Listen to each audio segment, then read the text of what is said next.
Hey you, what's up the barkads? Welcome back to my channel. Ayan.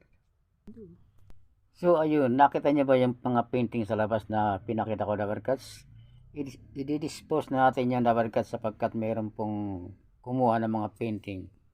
Kinuha po ng aking anak yung painting sapagkat sila po ay meron na po siyang store. Meron po siyang kantin kaya naisipan niyang kunin yung mga painting ko dito. At i-display daw niya doon sa kanyang kantina. Kaya yan. So, bali, i-ano natin yun. Ano tawag doon, Mami? Nakalimutan ko na naman. Okay. Ipapackage po natin at ipadadala po natin sa Cabanatuan. Yan. Padadala po sa Cabanatuan. Hindi ko alam kung magkano ang padala doon sa terminal. Ayan. Kung nakikita niyo po, the barkads, ito po ay medyo kumintab siya.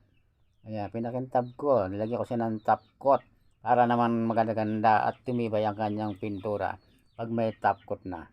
O diba, the barkads, medyo kumintab siya at maganda ng tingnan. Papadala natin. Maganda sana kung binenta natin to, baka sakaling kumita pa tayo rito. Ayan, pero bibigyan lang natin to sa ating anak para pan-display niya sa kanyang kantin, sa kanyang bagong kantin. Baka sakaling makainganyo ng mga customer kung meron silang makita mga painting na kagaya nito, the barkads. So ayan, hindi na po, pakita ko sa inyo mamaya, pero bilangin muna natin kung ilan yan. Okay, 1, 2, 3, 4, 5, 6, 7, 8, 9, 10. 9 lang pala, the barkads. Ang bilis kasi.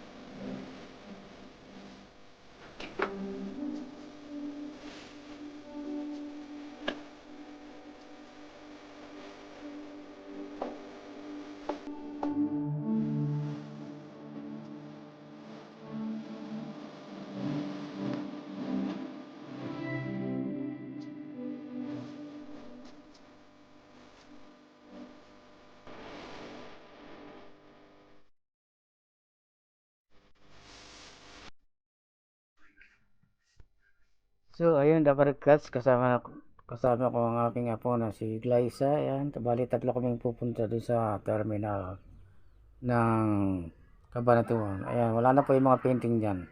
Dala na namin. So, kita-kits na lang tayo doon, the barkads. Bye-bye. Bye-bye. Wala pa, hindi mo isara?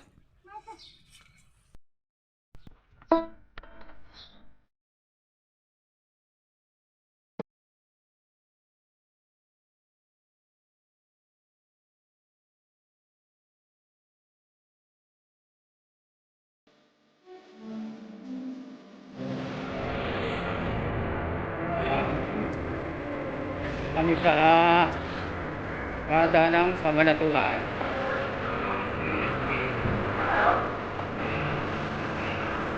Aming padala.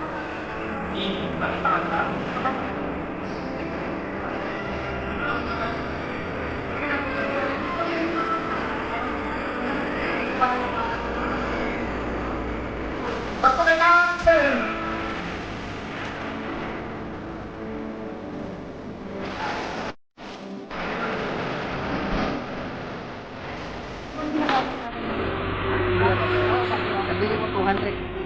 Sige. Ano na namin, the barkads?